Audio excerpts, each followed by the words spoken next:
안녕하세요. 여러분들의 가족은 여러분들에게 어떤 가족인가요? 혹시 평범하지 않은 가족 안에서 살아본 적이 있으시거나 지금 그런 환경에서 살고 계시나요? 저는 정말 평범하지 않은 가족 속에서 어린 시절을 보냈습니다. 가까운 사람들에게 저는 종종 중국에서 팔려갔던 이야기까지는 들어놓곤 합니다. 그런데 그동안 절대 하지 않았던 이야기가 하나 있어요. 바로 제 가족 이야기입니다. 사실 이야기를 꺼내려니 저도 조심스럽고 들으시는 분들 중에는 내가 왜 이 시간에 불편한 남의 가족사까지 들어야 하지 싶은 분들도 계실 거라 생각해요. 근데 제가 제 인생 이야기를 하다 보면 결국 가족이라는 이 작은 집단의 배경과 환경에서부터 제 가치관의 형성이 시작되고 생활 습관이나 삶의 패턴 같은 것들이 시작됐다는 걸 빼놓을 수가 없더라고요. 그래서 오늘은 조금 용기를 내서 저의 가족 이야기를 해보려고 합니다. 혹시 조금 불편하시더라도 그저 저 한 사람의 이야기를 가벼운 상담 삼아 들어주시면 감사하겠습니다.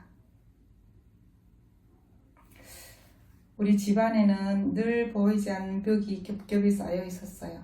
그 겹겹이 쌓였던 벽을 오늘부터 하나씩 허물며 그때 나를 마주해야 하고 또 기억하기 싫었던 사람들의 얼굴도 마주해야 해서 조금 두렵기는 합니다. 이야기 시작은 했는데 도대체 어디서부터 시작해야 하나 막막하네요. 저희 부모님은 재혼을 하셨어요. 아버지는 딸 2명, 아들 1명 데려오셨고 어머니는 딸 1명 데려오시고 그리고 두 분이 만나셔서 저와 제 동생을 낳으시고 이렇게 저희 가족은 8식구였어요. 저희 어머니 그리고 어머니께서 데려오신 딸 이야기는 다음에 해드리기로 하고 오늘은 아버지와 아버지 자식들 이야기부터 해보겠습니다. 저희 아버지는 키가 160cm에 조금은 왜소한 체격을 가진 분이세요. 아버지는 평생 사무직으로 일하시고 힘든 일을 하지 않으셔서 그런지 아니면 타고나셨는지는 잘 모르겠으나 저희 어머니와 재혼 이야기가 오갈 당시 어머니보다 5살 연상이라고 얘기하셨고 그렇게 믿으셨답니다. 저희 어머니와 외가쪽 분들 모두가요. 그렇게 재혼을 하시고 아버지의 진짜 나이를 알았고 알고 보니 어머니보다 무려 20살 연상이셨대요. 아버지는 6.25 전쟁 때 얻으신 위병으로 평생 고생하셨는데 워낙에 자신의 건강에 애착이 많으신 분이고 또 본인 관리를 잘 하셨어요. 술, 담배 안 하시고 밥은 꼭 그 20번 이상을 씹고 삼키시고 삼시세끼 생마늘 간장에 딱 2조각씩 드셨고 양치질도 그 집에 있는 치약을 안 쑤시고 굳이 그 소금으로 항상 양치를 하셨어요. 그렇게 건강관리를 잘 하셔서 그런지 그 살기 어려운 북한에서 거의 80세까지 사셨다고 전해 들었어요. 저희 집안이 좀 관습적인 그 80년대 말 90년대 초까지 저희 집안 어르신들이 갓을 쓰고 덕자락 휘날리며 다니던 집안인데 아버지께서는 연소자이시지만 학렬이 높으셔서 집안의 대소사에 모이면 저희 아버지께는 무조건 어르신 대접을 해야 하는 그런 분위기였어요. 제 기억 속에 아버지는 약간 선비 같은 분이셨는데 저희 아버지 손에는 항상 책이 들려 있었고요. 또 주산을 손에 안 보일 정도로 정말 빠르게 넣으세요. 아버지께서는 1940년부터 매일 일기를 쓰셨고 아버지 책장을 열어보면 너무 오래돼서 누런색으로 변해버린 일기 책들이랑 그 무슨 어떤 이런 서류 정리한 책 그런 책들이 가득 차 있었어요.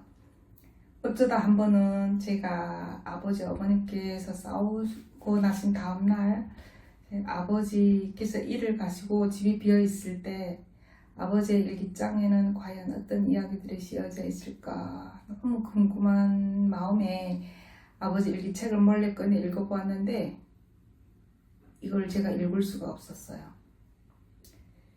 책에 씌어진 글자들이 가로로 쓰여진 것이 아니고 내려로 쓰여져 있어서 하나도 알아볼 수 없었고, 또 제가 이제 익힌 한글이 아니라 옛날 한글에 전자문, 일본어까지 섞어 쓰여 있어서 하나도 알아볼 수가 없었어요. 저희 아버지는 밖에서는 한없이 부드럽고 따뜻하고 그리고 냉철한 판단력까지 골고루 갖추신 멋진 분이셨고 존경받는 분이셨어요. 제 동네 사람들은 저희 아버지를 이제 자격증 없는 변호사라고 불렀어요. 동네에서 일어나는 모든 일들, 심지어 이제 부부들끼리 싸움을 하면 이제 그런 것까지 다 포함해서 아버지에게 가지고 오면 바로 해결이 되었어요. 하지만 저희 아버지는 집안에서는 거의 다른 사람, 굉장히 권위적인 분이셨어요. 제 기억으로는 저희 아버지는 월급을 한 번도 집에 들여놓으신 적이 없고 집안에서 남자가 해야 하는 일조차 손을 아예 대시지 않으셨어요. 딱 한 번 이제 아버지께서 장작을 패는 모습을 보았는데, 남자들이 장작을 팬다고 하면 여러분들은 어떤 모습을 떠올리시나요? 네, 당연히 그런 모습 아닙니다. 아버지는 새하얀 손가락 장갑을 끼신 손에 작은 손도끼를 쥐시고 쭈그리고 장작을 패셨어요. 겉으로 보기에는 이제 원칙과 질서 그리고 윤리와 도덕을 말씀하시는데, 아버지는 항상 이중잣대를 두시고 당신 전처 자식들과 우리를 이렇게 대하셨어요. 그 정말 많은 차별 중에 이제 지어지지 않는 건 이제 밖에서 간식 같은 걸 얻어오시면 그게 뭐라고 이제 3살밖에 안 된 당신 아들도 있는데 내놓지 않고 몰래 숨겼다가 전처 자식들만 주신다거나, 예, 이제 그 한 번은 잠자려고 전등 다 끄고 누워서 이제 몇 분 안 지났는데 팝콘 같은 걸 씹는 소리가 나요. 예, 무슨 소린지 저는 다 아는데 유독 누군가 이제 굳이 일어나서 불을 켜고 소리가 나는 이불을 들고 자기도 좀 달라고 하는 애가 있었어요. 제 3살밖에 안 된 동생이었는데, 동생은 이제 뭣도 모르니까 보이는 대로 들리는 대로 받아들이니까, 예, 그래서 그날 밤 또 한바탕 전쟁이 났어요. 예. 또 이제 아버지 큰딸이 시집 갈 때 저희 어머니가 집에서 첫 회사이고 또 이제 큰딸이 이브딸이라 동네 사람들이 보고 입이 떡 벌어질 정도로 언니 살림살이를 준비해 주셨어요. 그 80년대 초 기준으로 이제 그냥 보통 집들에서 이불 2채, 좀 괜찮은 집은 3채를 해줬었는데 어머니는 무려 4채를 준비하셨어요. 네. 언니 이제 쓰기 끝나고 물건들을 잘 싣는데 아버지 창고에서 물건들이 쏟아져 나오는 거예요. 이불 3채, 식장, 옷장, 이불장, 주방 제품들. 이제 결국 언니는 이불 7채 외에 이제 모든 물건들이 더블이 되었어요. 신랑 집에서 이제 신랑 신부실 지프차 한 대랑 화물차 한 대가 왔었는데, 자리가 이제 갑자기 예상치 못한 짐들이 이렇게 쌓이다 보니까 자리가 없어서 신랑 집에서 온 손님들이랑 저희 집에서 이제 가야 하는 손님들이 백리길을 걸어가야 했다는 웃기면서도 좀 쓸쓸한 일도 있었습니다. 10대 초반에 저는 이제 아버지 몸짓 하나, 이제 숨소리 하나, 미세한 그 목소리 톤에서도 이제 아버지의 의도를 알아차릴 정도였으니까 어느 정도의 분위기인지 상상이 가시죠? 아버지 큰 딸은 어떤 유형의 사람이라고 콕 싶어서 제가 말하기가 어려워요. 좀 이런 유형의 사람을 거의 보지를 못했었어요. 집에서 말을 안 해요, 언니가. 어머니가 얘기하시면 아예 어머니를 투명 인간 취급을 하고, 아버지가 얘기하셔도 입속으로 이렇게 얼버무리고 말을 안 해요. 이제 차고 넘치는 일화들 다 얘기하기에는 시간도 없고, 또 그런 이야기 하다 보면 제가 정신이 좀 이상해질 것 같아서 하나만 얘기해 볼게요. 이제 아버지 큰딸 시집갈 때 평양에서 저희 사촌 오빠들이 다 좀 이제 한 자리씩 하는 사람들이니까 올 때 이제 어머니께 양복 이제 두 벌감을 가져다 드렸어요. 동생 잘 키워서 시집까지 보내주시느라 참 고생 많으셨다고. 근데 웃기는 일이 결혼식이 끝나고 이제 며칠 있다가 오빠들이 다 떠나고 나서 이제 그 100리가 넘는 길을 이제 용천에서 갑자기 큰딸의 집으로 와서 어머니에게 하는 말이, 내 스스로 커서 시집 가는데 뭘 해준 게 있다고 그걸 받냐? 그걸 받을 자격이 없으니까 오빠들에게서 받은 양복감을 내놓으라 라고 합니다. 글쎄, 크는 건 제 스스로 컸다고 쳐도, 아니 시집 갈 때는 이제 그 아버지가 월급도 안 들여놓으시는 살림살이를 어머니가 이제 쪼개서 큰맘에 살림살이 마련해서 보내줬는데 저게 과연 할 수 있는 말일까? 그날 어린 제가 보았던 건 그 큰딸 인성보다 더 원망스럽고 화났던 건 그 옆에서 이제 묵묵히 입을 다물고 그냥 그걸 지켜만 보셨던 아버지였어요.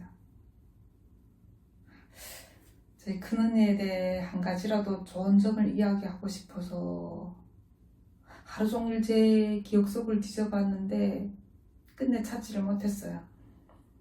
그리고 작은 딸은 태어나면서 어머니를 잃었고 바로 개성에 계신 고모 집에서 살다가 제가 태어나고 나서 바로 어머니께서 데려오셨어요.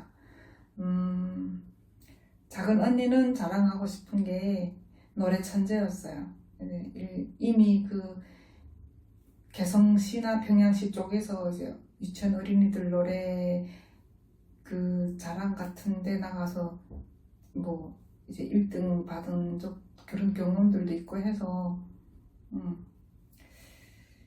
참 그 노래 실력을 가지고 조금 좀 아버지가 뒤에서 조금 더 이제 도움을 주셨더라면 이름이 있는 사람이 되어 있지 않았을까 하는 생각들 정도로 실력이 좋았어요.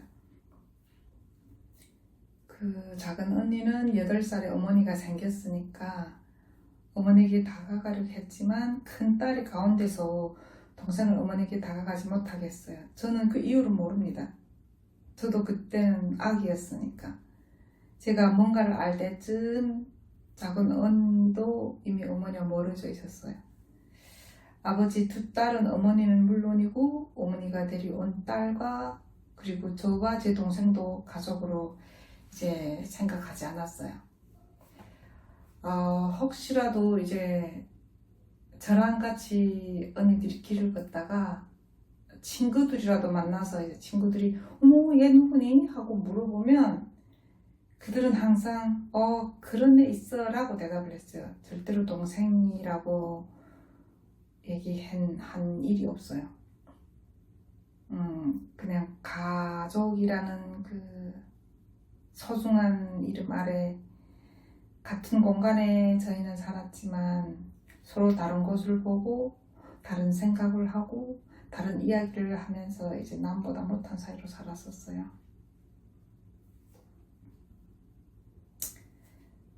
저의 오빠 11살에 어머니를 만나서 이제 8년을 함께 살면서 아버지 자식 중 유일하게 어머니를 따랐고 어머니를 위로했고 또 저희 어머니 웃음이었던 사람이 오빠예요.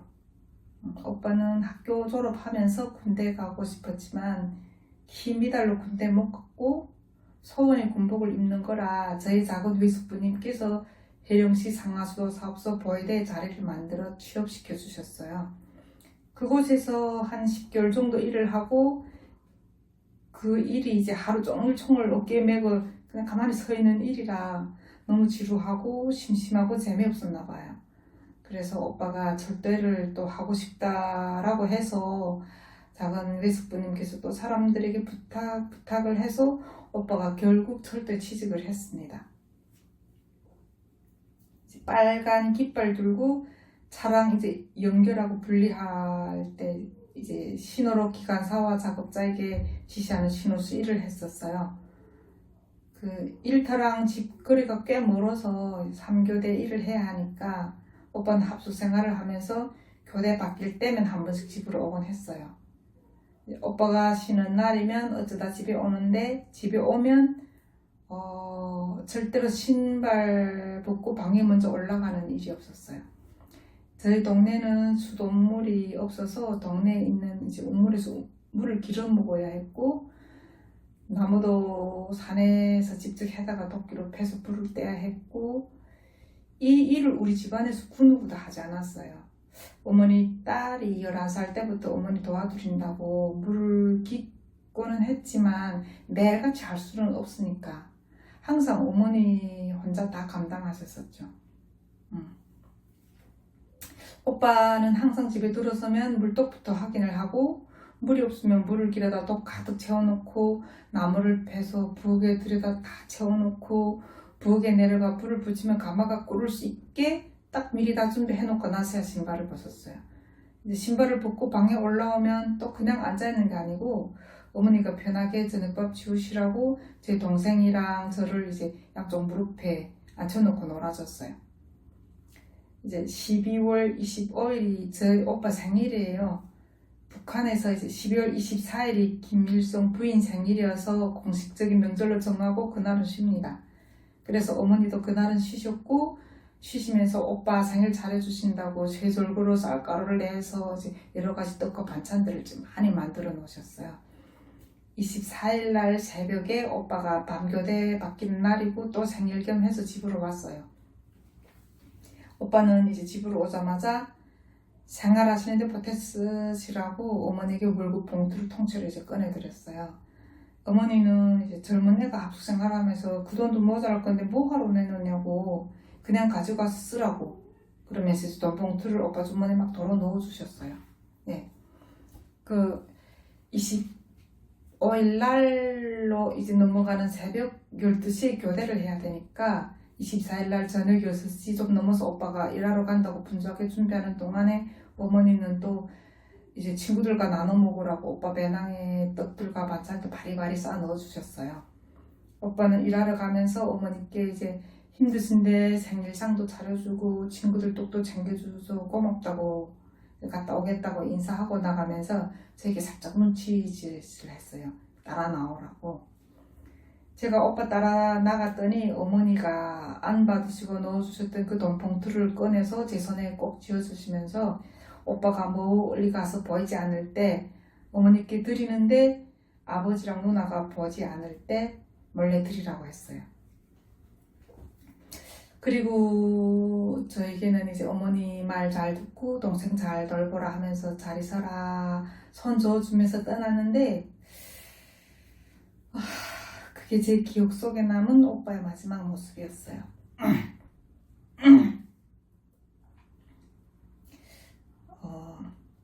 오빠가 이제 절도를 시작해서 3개월 정도 지나서 발가락을 다쳐서 한 달 넘게 그 삼봉이라는 곳에 있는 절도 요양병원에서 입원 생활을 하다가 퇴원을 해서 집에서 또 한 달 정도 쉬고 일을 다시 시작한 지 얼마 안 됐었어요. 그때가 이제 그 당시 오빠는 밖에서 일을 하지 않고 지령실에서 일을 배우고 있었어요. 이제 25일 날 밤 12시 오빠가 교대 근무를 나가서 일을 하는데 이제 화물차가 이제 들어왔고 그 화물차에서 교대 근무해야 할 사람이 누구 결혼식에 갔는데 아직 돌아오지 않았대요. 그래서 신호수가 없으니까 기차를 빼지 못하는 상황이고 해서 오빠가 자기가 예전에 하던 일이라 흔쾌히 차 탄다고 따라 나섰답니다. 탄을 다 하차장에 다 하차하고 나서 기관사에게 신호를 보내고 차가 떠나면서 마지막 차량까지 확인하고 차에 오빠가 매달렸어요. 근데 오빠가 이제 다시 일을 시작하면서 외부에는 한 번도 나와 보지 않았으니까 지형을 잘 모르는 상태인데, 예전에 하차한 단무지에 발이 걸리면서 이제 몸의 중심을 잃고 차량에 이제 오르지 못한 상태로 기차에 끌려가다가 기차 속도가 막 오르니까 차바람에 빨려서 바퀴 쪽으로 들어가서 두 다리가 잘렸었어요. 그 이상한 느낌을 감지한 기관사가 바로 기차를 멈췄고 상부의 상황을 보고하고 본부 쪽에서 사람들이 왔는데, 그때 이제 제일 먼저 달려온 사람은 오빠 친구 남일이라는 그 친구였대요. 남일이는 이제 오빠한테 달려가자마자 자기 동복 벗어서 오빠 허벅지부터 감싸 안고 기차 밑에 들어가서 이제 떨어져 나간 오빠 두 다리 찾아서 가지고 이제 뒤따라 다음가를 들고 달려온 사람들과 함께 오빠를 철도병원까지 이송했답니다. 사고는 새벽 1시 30분 사이 나고, 오빠는 병원에 옮겨져서 2시간 정도 더 버티다가 새벽 5시 정도에 숨을 거뒀고, 저희 집에는 아침 8시에 연락이 왔어요.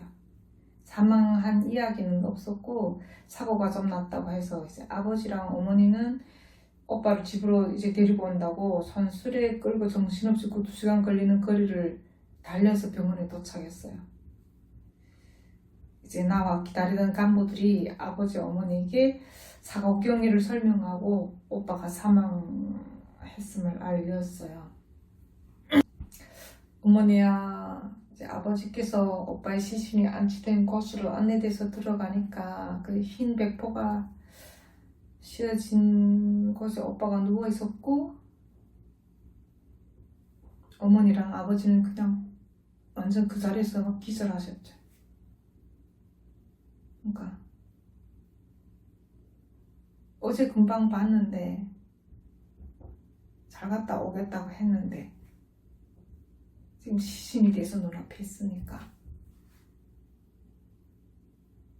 이제 얼마나 시간이 흘렀나 이제 아버지랑 어머니가 다시 이제 정신 차리시고 이제 오빠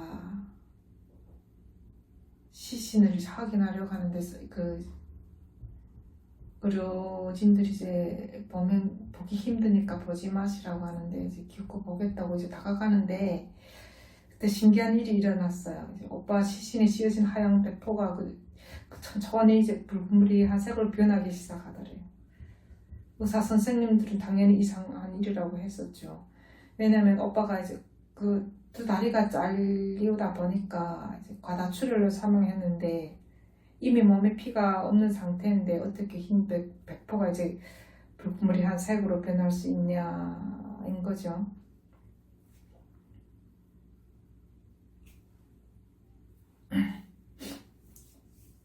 일부 이제 나이 드신 분들은 오빠가 이제 부모님께 마지막 인사한 거라고 얘기도 하시고, 하여튼 이제 저희 오빠의 사망은 그때 그 철도 내에서도 그렇고 저희 동네에서도 큰 이슈거리였어요. 오빠는 나중에 이제 애국결사증을 받기는 했으나 그 과정이 쉽지 않아서 법정 싸움으로까지 갔었어요. 규칙상에 이제 하차한 물량이 철길에서 1.5m 밖에 있어야 했는데 저희 오빠가 사고 난 그 당시 국 규정이 준수되지 않은 상태였어요. 철도 측에서 사고 난 그날 이제 잘못을 덮으려고 바로 그것을 규정대로 정리해버렸죠. 그래도 이제 오빠 친구들이 너도 나도 나서서 증언해주고 실제 그날 철길 주변을 정리한 사람들까지 증언대에 서주면서 오빠가 이제 애국결사로 인정받은 거죠. 그걸 받은들 뭐해요. 저희 오빠는 이제 영영 저희 곁으로 돌아올 수 없었고, 아마 이때였던 것부터였던 것 같아요. 이제 저희 어머니가 더 이상 우리 식구들 생일상을 차려주지 않으셨어요.